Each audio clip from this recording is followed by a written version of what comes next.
قبرستان میں جا کے آپ ہاتھ اٹھا کے دعا وہی کریں گے جو مردوں کے لیے کرتے ہیں. مسلم شریف میں حدیث ہے السلام علیکم اہل الدیار من المؤمنین والمسلمین وإنا انشاء اللہ بکم للاحقون نسأل اللہ لنا ولکم العافیہ.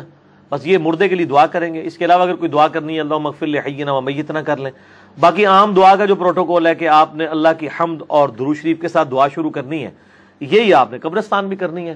صحیح مسلم میں اوپر تلے 10 حدیثیں ہیں کہ نبی علیہ السلام قبرستان جا کے آپ نے ہاتھ اٹھا کے دعا کی اور اس کے بعد ہاتھ نیچے بھی کیا ہے آپ نے. یہ جو مشہور ہے کہ قبر پہ ہاتھ اٹھا کے دعا نہیں کر سکتے, بالکل باطل ہے. قبر والے سے نہ مانگے, قبر والے کے لیے اللہ سے مانگے. قبر پہ بھی ہاتھ اٹھا کے دعا کر سکتے ہیں, ہاتھ تو آپ نے اللہ کے سامنے اٹھائے ہوئے, کوئی مسئلہ نہیں ہے. ہاں جی مرحوم رشتہ دار برزخ میں ملاقات ہوتی ہے ان کی؟ جی بالکل ہوتی ہے. مسئلہ نمبر 117B میں نے یہ بھی بتایا کہ جو مر کے جاتا ہے اور سر جو بھی مر کے جاتا ہے ملاقات ہو جاتی ہے, رشتہ داروں کے علاوہ بھی واقف کاروں سے بھی ملاقات ہو جاتی ہے, لیکن اس ٹائم فائدہ کوئی نہیں ہوتا. وہ پتا کہ کہتے ہیں رشتہ دار کہتے ہیں یار اسی تے اپنی آخر برباد کی تھی, تو بھی انجی آگے. اتنے رکت انگیز الفاظ ہیں سنن نسائی اور مسند احمد کے اندر کہ یار تو نے ہماری موت دیکھی تھی, تو نے اس سے بھی عبرت نہیں پکڑی کہ ہم تو پوری زندگی اس طرح غفلت میں گزار کے, یار تو کچھ کر لیتا ہماری موت سے عبرت حاصل کر کے.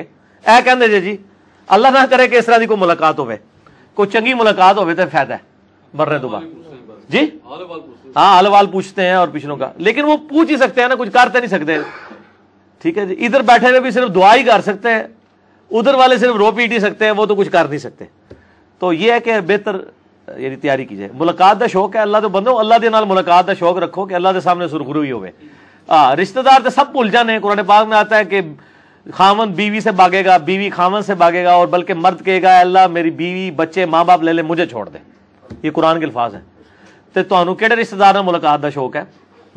تو پتا اس تو بڑا کوئی رشتہ دار نہیں ہوتا نا, ماں باپ بیوی بچے ہی رشتہ دار ہوتے ہیں نا, اور تو کسی رشتہ دار سے شوق نہیں ہوتا نا. ان کے بارے میں قرآن میں اللہ کہے گا, وہ بندہ کہے گا یا اللہ اے لالا منو چڑھ دے. تو اس طرح کی ملاقات ہو کہنے یار لعنت ہوے ایسے رشتہ دار سے جڑا سانو کوئی اس طرح ملے آ کے.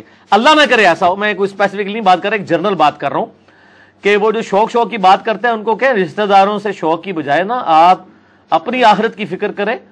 البتہ یہ ضرور ہے کہ صحابہ کرام کی جب موت کا وقت آتا تھا تو یہ صحیح احادیث میں ملتا ہے, مسند احمد کے اندر, سنن دارقطنی میں, سنن دارمی میں, کہ یعنی کسی صحابی کی موت کا وقت آیا تو کوئی تابعی اس کو آ کے کہتا ہے کہ مرنے کے بعد نبی علیہ السلام سے جب ملاقات ہوگی تو میرا سلام عرض کر دینا.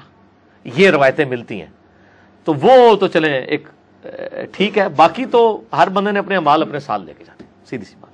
علم صحیح میں قرآن حدیث کے بعد ہماری جو تاریخ ہے طبقات ابن سعد یا جریر طبری وغیرہ, اس کا کس حد تک کردار جو ہے نا دیکھیں جی, جو تاریخ ہے نا جی اس میں تو جھوٹ سچ سب کچھ مکس ہے. ٹھیک ہے نا جی, طبقات ابن سعد ہو یا تاریخ ابن کثیر ہو یا تاریخ ابن جریر ہو امام طبری کی, یا تاریخ ابن خلدون ہو یا تاریخ دمشق ہو ابن عساکر کی. اب اس میں یعنی جھوٹ سچ سب کچھ لکھ دیا گیا ہے, سندیں بیان کر دی گئی ہیں, صحیح ضعیف کے فیصلے کو نہیں لگے ہوئے. تو اس لیے ان کی اتھینٹسٹی ایز سچ کوئی نہیں رہتی. آپ ان کی یعنی کس طرح یعنی اس میں جھوٹ اور سچ میں جو ملاوٹ ہے وہ کس طریقے سے ادا کر سکتے ہیں؟ آپ نہیں کر سکتے, مشکل کام ہے. تو بہتر یہ ہے کہ آپ کو جو ہم نے تاریخ اسلام کی, ہمیں تو زیادہ انٹرسٹ نبی علیہ السلام اور صحابہ کے ساتھ ہی ہے نا, تو وہ احادیث کی کتابوں میں ہے, اور اس میں بھی اصل جو انٹرسٹ ہے وہ تو کربلا کے اوپر ہی ہے نا. پورا تانا بانا تاریخ اسلام کا اسی کے گرد, جس میں دو ایک دراڑ پڑ گئی سنی اسلام اور شیعہ اسلام کی. تو مسئلہ 5B میں نے جو ریسرچ پیپر نمبر 5B لکھ دیا نا, اور مسئلہ نمبر 101 ہے میرا خلافت و ملوکیت, صحیح مسئلہ خروج اور فکر حسین حق پرستی کی علامت ہے, جس میں میں نے اہل تشیع کا مقدمہ اہل سنت کی عدالت میں پیش کیا سنیوں کی کتابوں سے. اور دوسرا مسئلہ نمبر 162A ہے خلافت راشدہ کے 30 سال مولا علی علیہ السلام کے 5 خطبات نہج البلاغہ کی روشنی میں, جس میں میں نے اہل سنت کا مقدمہ شیعہ کی عدالت میں شیعہ کی کتاب نہج البلاغہ سے پیش کیا ہے, مسئلہ 162A.